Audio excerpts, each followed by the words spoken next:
Welcome to the Vine Podcast. And after it was just me last week on the podcast, today we've got the old podcast gang back together. So Rachel and Jason are both with me today. Hello, Rachel.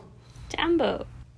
And hello again, Jason. Welcome back. Hi. It's great to be back after a many week, maybe many month absence. Yeah, Jason's had a long and busy semester, and so we have greatly appreciated the work that he's been doing behind the scenes on the podcast. But we're glad now to have you joining us again for some conversation on this side of things. Yeah. And so today's going to be a bit of sort of a wrap-up episode of this series, the sermon series that we've been doing on the life and the story and the family of Jacob. And it's kind of worked out to where most of the podcast episodes throughout this series have been connected to the series, in part just because there's so much material. I've said it a couple of times that there's so much material, we couldn't get to all of it in one sermon series. And so it's worked out well to be able to explore some of it in this space as well. And so we're going to do a little bit of kind of wrap up today, and looking forward a little bit in the story is kind of where we'll go after this, because the end of our sermon series certainly didn't cover all of Jacob's life. There's a whole lot that happens after that. And so we'll do some very brief kind of looking forward. But as we said, this has also been the first time, I guess, Jason, that you've been on with us throughout this whole series. Yes, that's right. I haven't been on during the series. Yeah. So people have heard from me and Rachel quite a bit, but I thought it might be good just to get some kind of reactions, kind of final thoughts, if you will, maybe from both of you about the series in general and kind of what we have experienced and kind of felt and learned about Jacob and the story through this series. But I wanted to start with you on that, Jason, since we haven't heard from you yet. So have you had any just kind of thoughts about Jacob or things that maybe have stood out to you through this series of kind of going through his life again?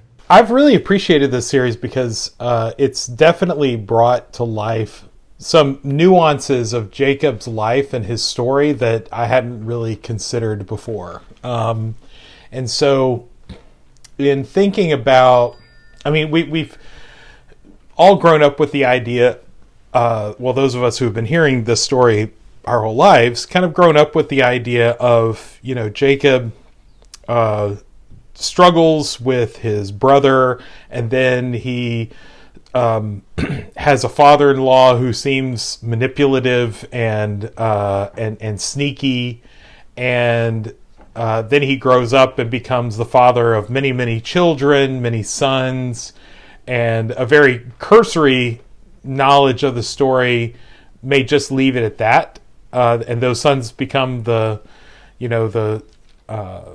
12 tribes of Israel and all that kind of stuff. But, what I've appreciated in this series is digging into the details of his story and seeing the nuances of Jacob as a kind of troubled figure, kind of a problematic hero, if you will. And as you were talking last week on the podcast, and as I was editing that episode, one thing that came to mind was that there seemed to be this idea of, Jacob is expected to be and act a certain way. He's named essentially heel grabber, and he deceives his father Isaac, and there seems to be a large amount of deception, and even the other people in his life, Leah and Rachel and Laban, and even to a degree some of his own sons, there's this family history of deception and selfishness and manipulation, but in some ways, I think the story of Jacob is about how we play into or not play into those kinds of expectations, how we adopt those as indicative of who we are or not. And at times, Jacob kind of falls victim to that. But then there are other times when he doesn't, when he seems to, he tries to be more honorable and tries to be more forthright and in keeping with the kind of person that I suspect he probably wants to be. And that's a challenging thing for us all. And I don't want to get too much into that because I think there is more to be said about that. But that's kind of what I've been thinking about, is how the story of Jacob, as often happens when we get into the depths of a individual's life and a character's story, it becomes a lot more nuanced, a lot more complicated. People are not one-dimensional. People are never all good or all bad. People, real people have nuance, and it's really easy to oversimplify anyone, particularly people who, lived thousands of years ago and are only documented in a series of stories that we hear over and over again. Yeah, I think it's a thought that I've had, a recurring thought that I've had over this series, that I think I initially thought was going to be more, that I would spend more time directly focused on in the series, but I ended up not really spending a lot of time with this point. But I've just been continually reminded of the fact that, like, these are the people held up as like the patriarchs of the faith. These are the heroes of this story in a sense, and they're just flawed people who are wrestling with what to do and how to go about living, and if you think about it, I think a lot of times if we were like writing our own history or writing the story of how something came to be, we would want people to know the best parts. Here's the good parts of our story. Here's how we came to be this, great nation and this great people. And they say history is written by the winners, right? And sometimes that can lead to a skewed perspective of the historical record. And I think it's important that it doesn't seem like that's what we have of these people. And I do think that is a reminder of several things. It's a reminder of the ways in which God is choosing to work through broken stories, and the ways that God is choosing to bring reconciliation through these people. And it's not that God needs these perfect people who are doing everything right in order for his mission to be fulfilled. It's that God is bringing these people along and choosing to work through people who are still struggling and wrestling and trying to figure everything out just as we are. And so I think there's great encouragement in that. And it's one of the things that I really appreciate, especially about the Old Testament, that you've just got, it's just messed up story after messed up story. It continues in the very next story after where we finish this series, where Jacob's only daughter, or at least the only one we have record of, gets, in one version of the story, gets raped. She gets defiled by a guy. Her brothers come in and then avenge her kind of being taken advantage of. And the whole story is just, it's more mess, it's more sadness, it's more grief. There's a little bit of cunningness to it that maybe they got from their dad, and that they go in and they convince all the men in this town to get circumcised. And then basically while they're weakened from that and healing from that, they go in and just wipe them all out.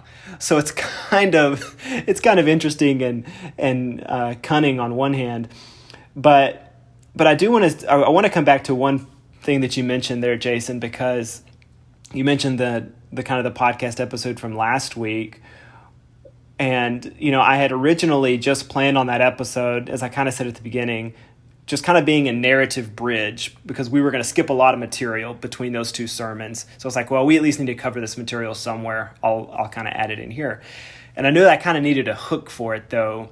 And I came to that kind of the end of that pretty late. And so I almost wished, I think if I went back and redid it, I might have accentuated that part more. But that part that you mentioned, that Jacob could have kind of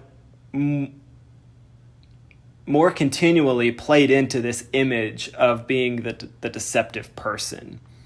But when we have that great kind of monologue of him going off on Laban, Jacob is laying out the ways in which he has acted with integrity and honesty, and we see his work ethic laid out, that when you think back on his life, you can see him as someone who seems to have always had kind of, a strong work ethic, and been willing to put in work in all of those things.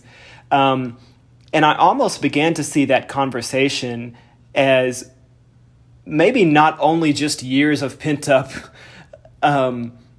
frustration with Laban, but pent-up frustration perhaps even with just the way that people in general perceived him.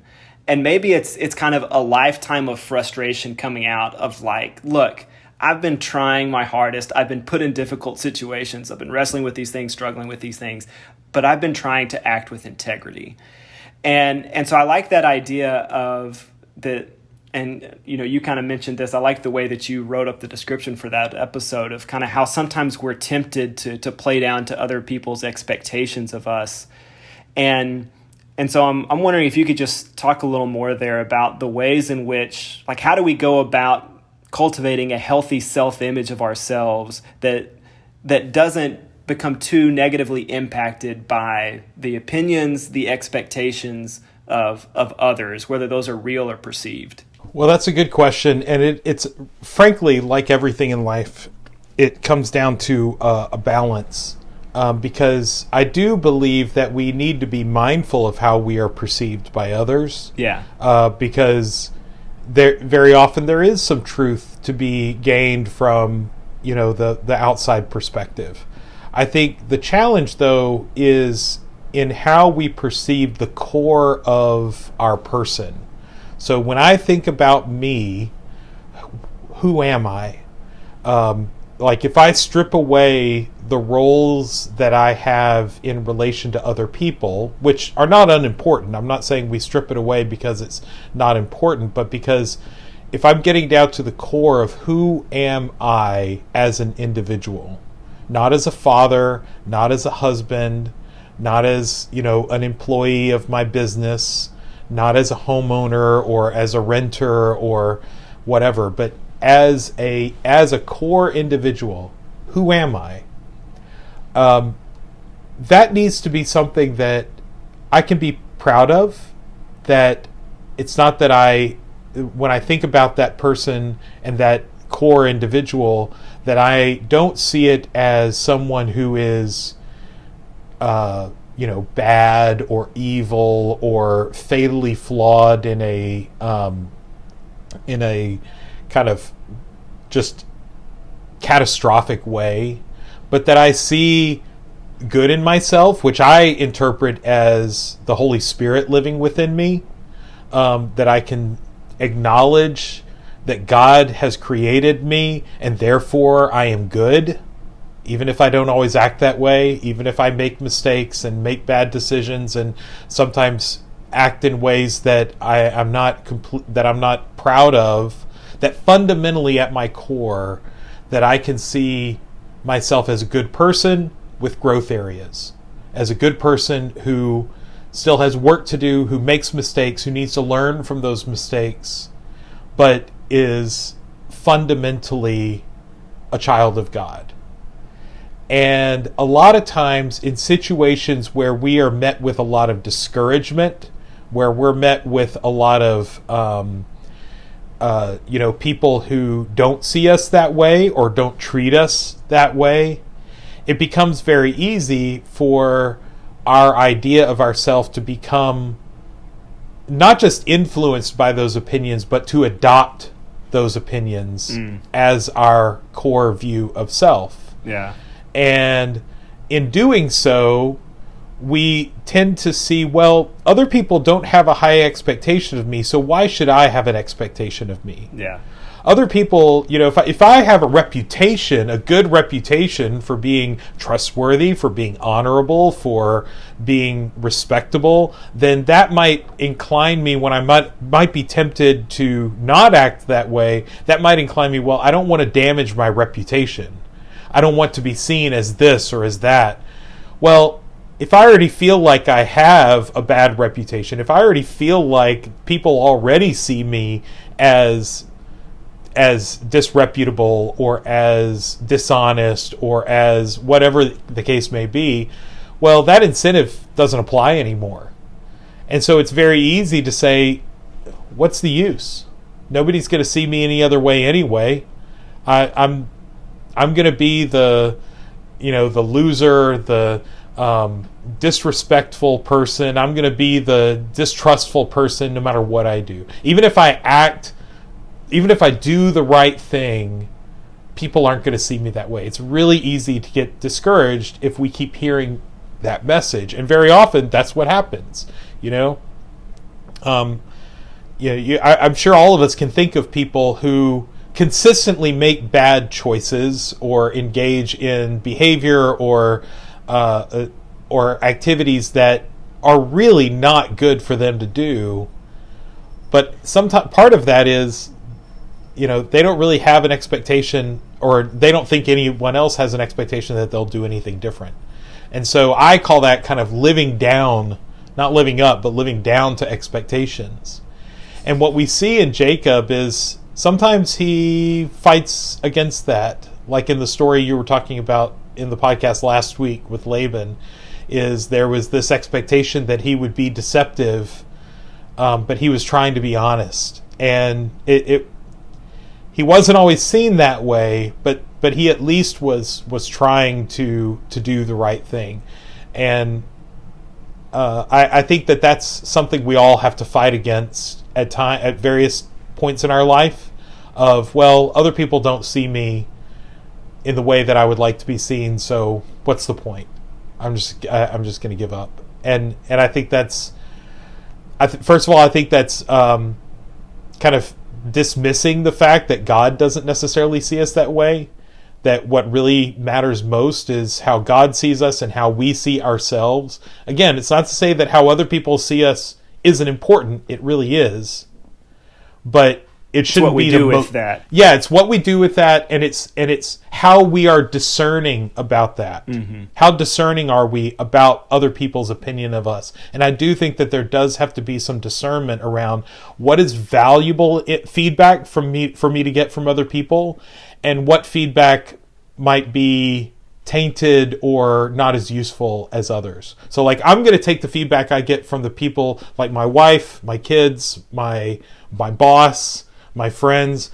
If they give me critical feedback, I'm going to take that a little bit more seriously than some random person that doesn't know me that I might encounter, out in the world. So I have to be more discerning about that. Yeah. And, I wondered after kind of looking at that story last week, I wonder if Jacob came to see the dangers and kind of the hurt that deceptive behavior caused when he saw Laban's actions. Like, and does Jacob see a little bit of himself in Laban and say, "Oh, this is the hurt that it causes when people are deceptive," and I think there are some moments in Jacob's life that really kind of are obvious, kind of milestone type moments, like the dream that he has with Jacob's ladder and kind of some different moments. But I really began to see that conversation that he has with Laban as something that could have been a pretty pivotal point in his life, and a moment where he kind of maybe comes to his own kind of more defined sense of identity. Like, wait, no, this isn't who I am.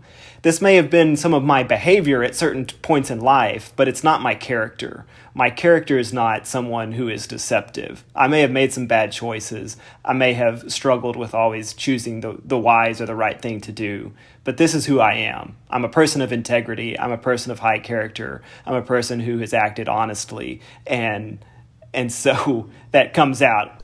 At the very least, seeing it as, that's not the kind of person I want to be. Even if maybe I could make a case that that's who I am, I want to grow. I want to change. Yeah, I want to be better than that. Uh-huh. Good point. Yeah. I was reading Luke this morning, and Jesus says, if you see your brother sinning, rebuke him, and if he repents, forgive him.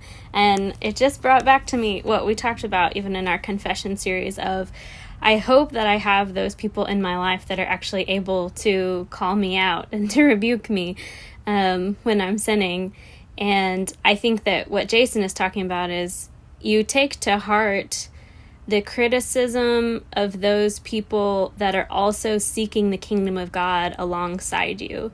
So when you know that they have the same goal, that the goal is holiness, then what they say matters. If it's maybe somebody you're debating with on a YouTube comments chain or something, that's probably not going to hold as much weight. So I those think YouTube commenters are very bright.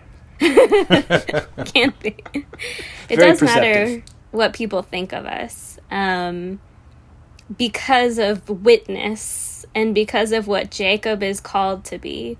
So the promise and the covenant made with Abraham, Jacob's grandfather, was that I will bless all nations through you. You will be a light to the nations. Through you, everyone will know that I am Yahweh, that I am God.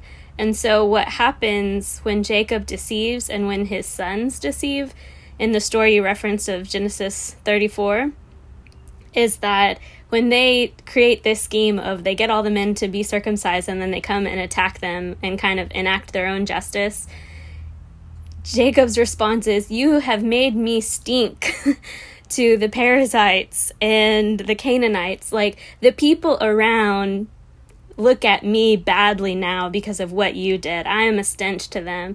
And so when our behavior is not holy, that harms our witness and causes us to have that bad reputation among people, which matters because of who we represent, because we represent God. So for Jacob, it mattered because he was a representative of the covenant with God. I think there's a flip side that's also true, in that we need to be, as people who are called to be people of grace and love and mercy, we need to be willing not to limit or hold other people back because of past mistakes, or allow for the growth in other people's lives when they progress past bad behavior or past bad decisions. If other people are striving to make this advancement that Jacob is making, hopefully we are people who are walking beside them and willing to see the potential and the newness that is coming from their lives and actions as well, just as we're striving to do that ourselves. But I think that impacts not only how we act, but also how we respond to the growth and maturation of others as we strive to be people of grace. Because again, that's what we see God doing throughout all these stories, that he never just cuts these people off once they keep making bad choices over and over again, that he stays with them, he is patient with them and continues to work through them. And so I think there's a lesson for us there, not only in how we go about striving for better behavior in our own lives, but also in how we relate to others who are trying to do the same thing. Yeah, I think there's a healthy rebuke from Jacob to his sons for what they have done, although they were avenging the defilement of their sister. But Jacob basically says, hey, our behavior around the nations matters and it's significant because of the covenant we bear. And so Jacob has gone through this process of transformation and maturation and understanding that God is his God, and that I feel like Jacob is starting to shed kind of that deceiver, sly fox character trait. And so he's trying to bring his sons along in that maturation process. So it's still messy, but it's good when he's been transformed to try and facilitate that transformation in others and your sons and in those around you as well.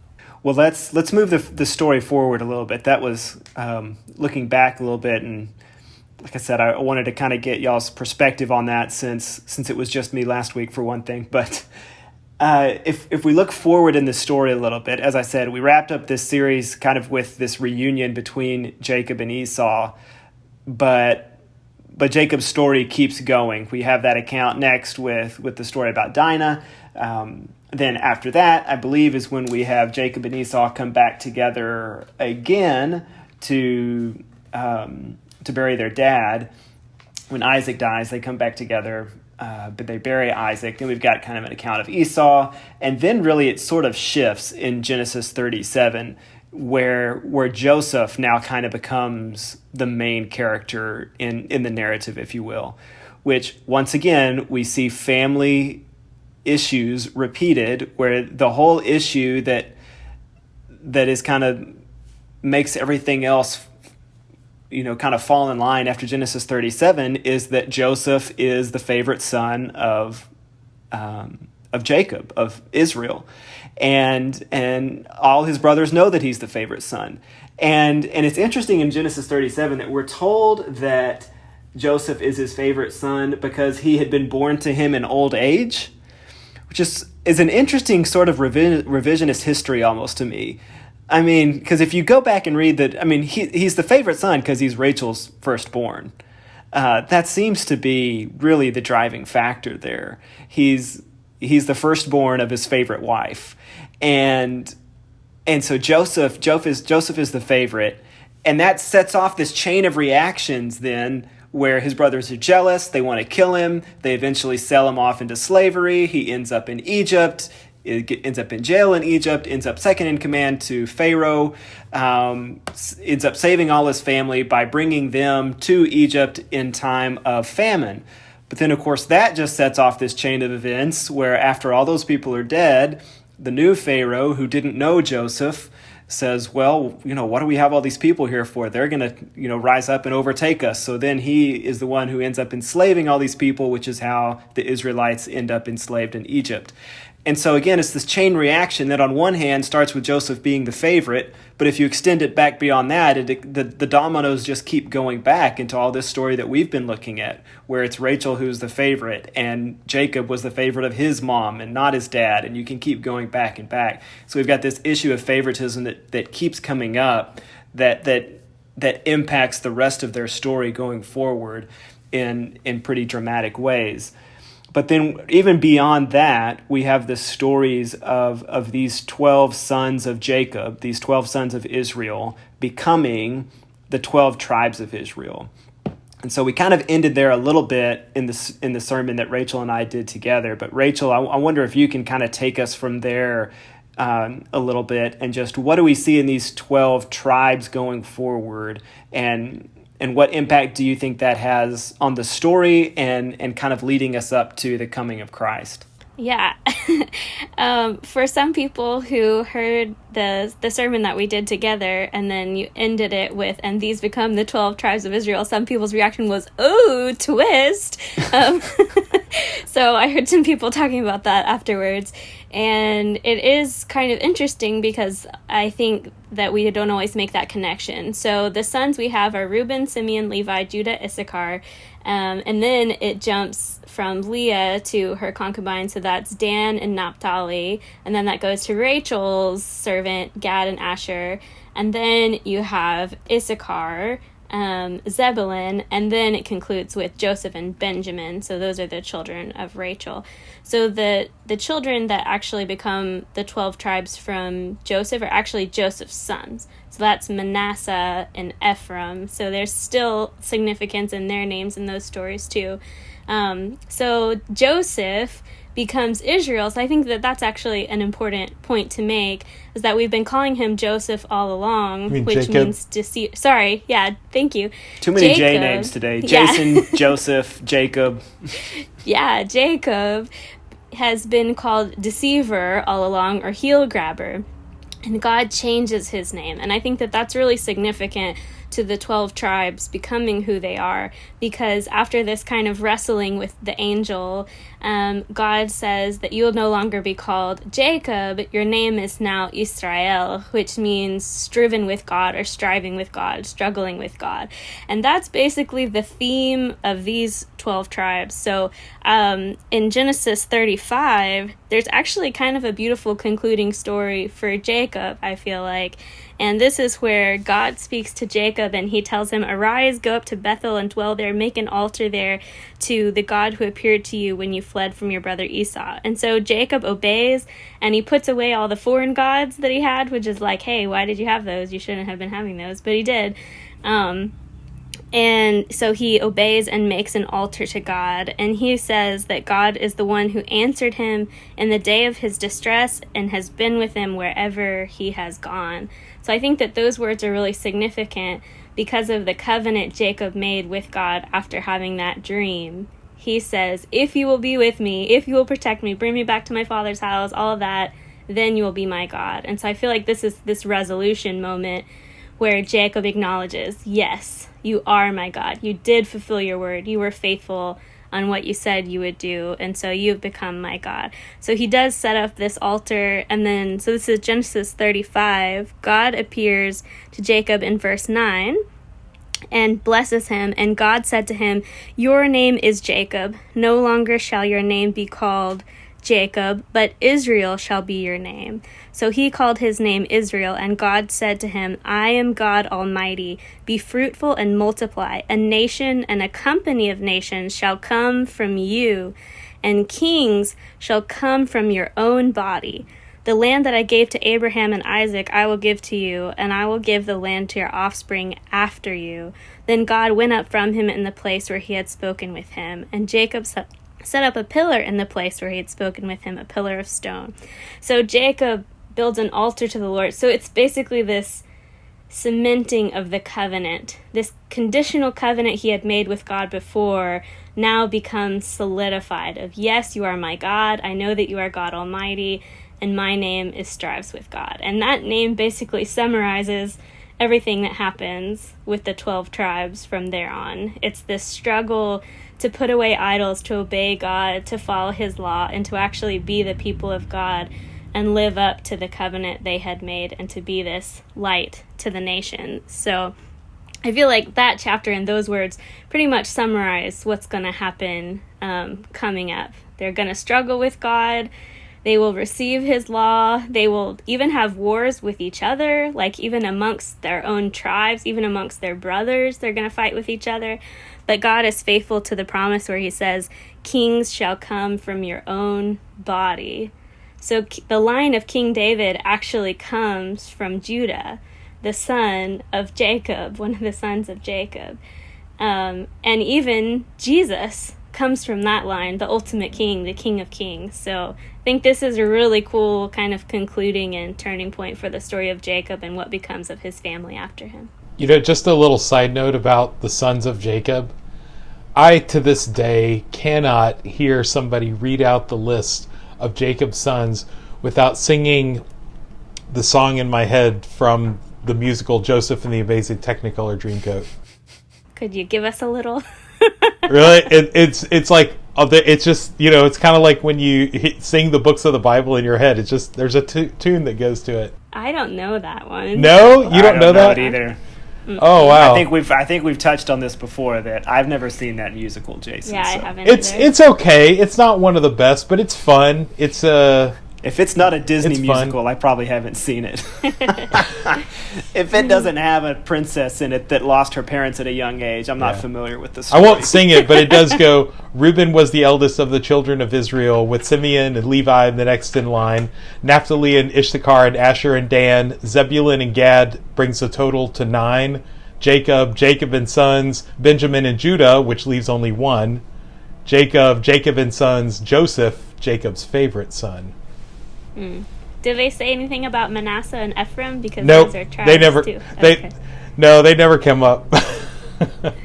It's called the half tribe of Manasseh in reference in the Bible. So it's like Manasseh and Ephraim make up like half of a tribe under Joseph. But you never hear Joseph is not referred to as a tribe. There's no tribe of Joseph. It would be Manasseh and Ephraim. Right, that is true. That's a good clarification. And after the exile, most of the tribes get scattered and lost, and so it gets, as the Israelite story is wont to do, it gets messy and complicated. The theme throughout, though, is that God is faithful. So like every promise that God makes to them, he ends up fulfilling. Every covenant that he makes, he carries out. And so the covenant that he made to Abraham of giving them land and blessing and prosperity and a people, a great multitude from them, it does happen. And it happens through Jacob. Even though Jacob was this super messed up dude that we see has got lots of issues, but God fulfills his promise through him. Yeah, absolutely. And so, you know, I try not to make too many sports references, because if I didn't limit myself, I would make sports references all the time, probably. But But so a couple of sports references. So before we wrap up with a quick question here at the end. One, since you mentioned kind of what you think of when you hear these names, Jason, and if for those who don't know, if you haven't been on Zoom with Jason has a Houston Astros background on his Zoom all the time. When I hear the sons of Jacob listed, I get to Naphtali. And as a Rangers fan, I have Naphtali Feliz flashbacks of David Freese hitting a double off of him over the outstretched arms of Nelson Cruz in the 2011 World Series, Game 6. So that's what I think of whenever I read the story. And the other thing that I've thought of several times over the course of this series is that I was also a huge Michael Jordan fan as a kid. And my favorite Michael Jordan commercial for Jordan shoes was this commercial where it's just him walking into the stadium with this voiceover of his own voice, like detailing all the times that he's failed in his basketball career. And he says, I've missed this many shots, I've missed this many game winners, I've had this many turnovers, I've lost this many games, and just kind of details over and over again all the times that he hasn't succeeded. And he says the final lines of the commercial are, I've failed over and over and over again, and that is why I succeed. And I think that's sort of this great imagery for Jacob's story, that like Jacob fails over and over and over again, but he keeps going and he keeps trying and he prevails. That's kind of there in the name change. He has struggled and prevailed or endured. And I think that's great imagery that as we fail, as we try, as we kind of go through life, there's always opportunity for growth and maturation, and it's kind of what we do with those mistakes and what we do with everything as we go along. So I want to close with this question. I'm going to throw a question at you that I didn't prepare you for because I thought of it as we were in this conversation. So you may or may not have an answer. We may could cut this part out, but so here's the question. We did a podcast episode one time about like 5 people that we would want to eat a meal with. And so I want to do a little bit of an exercise here to kind of wrap up our look at Jacob. And we'll do this kind of rapid fire style, or at least attempt to.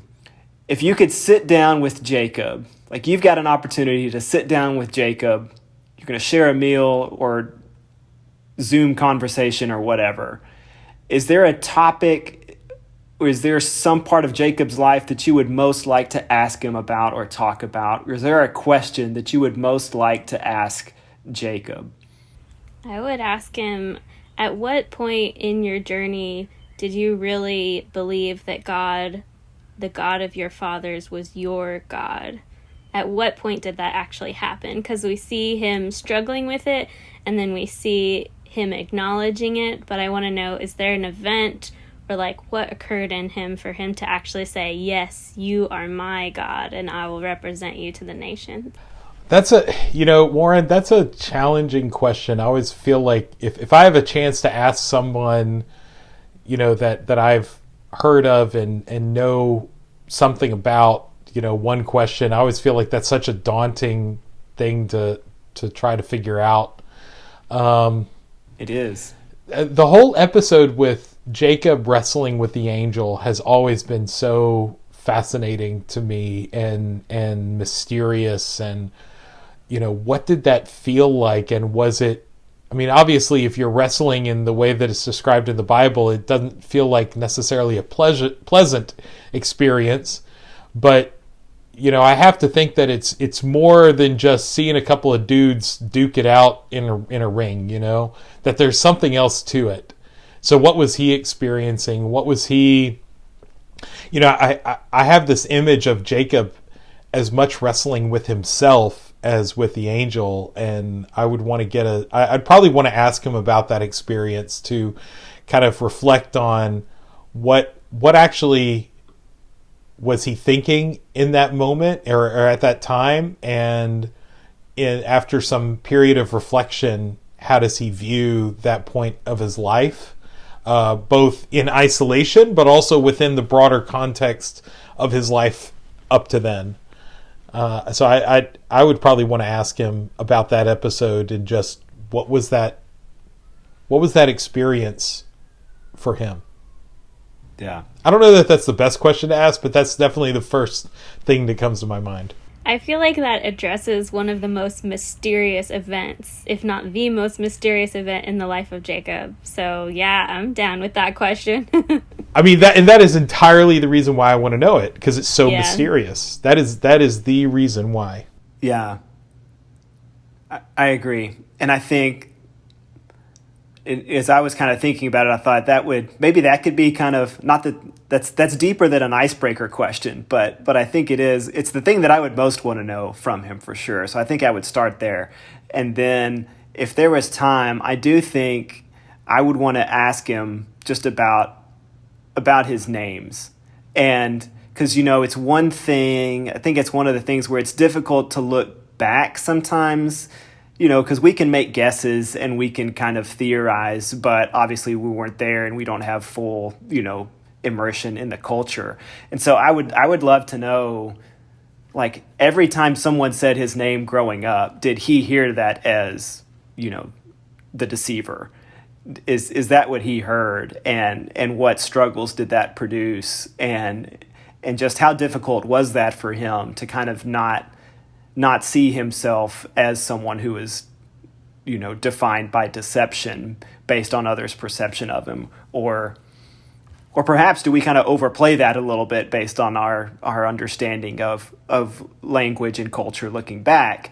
But then either way, like, what does it do for him and within him once he's given a new name by God? And how did that have an impact on the way he saw himself, on his connection to God, all those types of things? So I think I would want to talk about his names a little bit. All right. Well, thank you all for joining me for this conversation, wrapping up our look at Jacob today. I've appreciated both of your perspective, both in our times in getting to talk in this space and in others, and especially appreciate you joining me for that sermon a couple of weeks ago, Rachel, and just all your input. Rachel has had a lot of input into sort of the topics and themes of this series, and so I've appreciated that very much and enjoyed kind of getting to work with you on that aspect of this series. My pleasure. So the next series that we're going to be going into is a series on the book of Colossians. We're going to be going through that next. I don't know for sure if the podcast episodes will be as directly tied to that sermon series as they have been for this series, but I would be curious to know, especially from kind of our regular podcast listeners, if you have enjoyed having the podcast be so directly tied to the sermon material, or if you would rather they be completely separate and have different content, because we've kind of done a little of both. And so I would appreciate your feedback on that, or would be interested in knowing kind of how other people experience that and hear all of those things. So we'll close there for today, though. And Jason, you want to close us in prayer today? Our Heavenly Father, we are thankful for the forefathers that you've given to us, the patriarchs that we can look to, not only for the ways in which they lived their life for you, but also the ways in which at times they failed to do so. Help us to learn from their successes as well as their failures. Help us to see them as people who ultimately you are putting forth as an example to us, but help us to learn to see each other and you with eyes that grow from their experiences. I pray, Lord, that the people that are listening to this have been edified, feel closer to you somehow. I pray that as we think about the kind of people that we want to be, that we consider a core self that is based in you and your love and your spirit in our life, but is not ignorant of how we are perceived by others. Help us to find that balance between some degree of self-assurance and humility that looks to you, but is also appreciative of the perspective of others. Give us wisdom, give us peace, give us patience until we all meet again. And it's in your Son's name we pray.